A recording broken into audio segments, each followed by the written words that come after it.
Chicken pizza बनाने की तरकीब। तैयारी का मुकम्मल वक्त 50 मिनट, पकाने का वक्त 40 मिनट।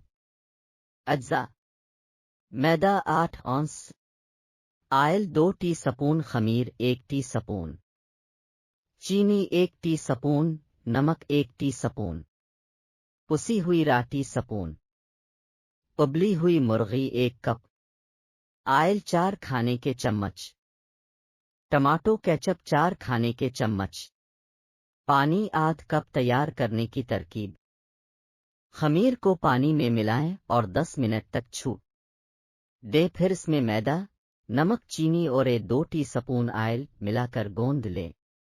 फिर रोटी बेल कर नरम कपड़े से दाने दें के फूल कर दुगना हो जाए।